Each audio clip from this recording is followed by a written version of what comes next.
building is a small housing development which we've recently completed for Peabody. It's about 12 or 13 residential units, and it's on an existing 19th century estate built by the famous Peabody architect Henry Darbishire. I mean, the project in a way is quite an ordinary building. It's low-cost housing for a social rented landlord.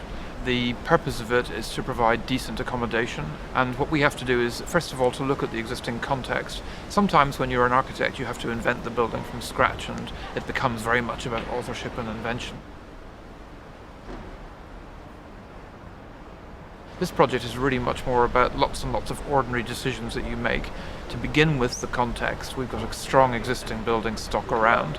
We had to find a way to make something which we could construct in our time that would sit well with the existing buildings and that would produce a kind of decorum or good manners in relation to what's already there.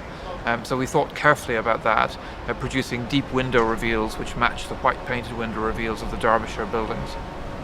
And also particularly trying to keep those open corners which are so important. At the same time we had to put modern accommodation into it, and so a lot of the work in the building is about small decisions that we made on the inside, making the staircase big and easy to move up and welcoming and full of daylight. Off the staircase there are lobby spaces where people can leave prams and bicycles. Very often in low-cost housing in London, you hang the balcony off the edge of the building and it becomes something that's not very easy to sit out on and not very private.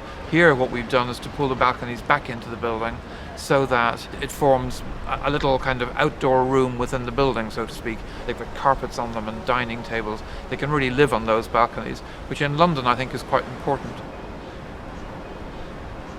This would have been built much more densely when it was originally constructed. The railings which you can see behind me were once a building block, which would have meant that the spaces between the buildings were then much smaller. One key event that happened in the 20th century was that in 1940 a bomb completely destroyed the site of which is now our building.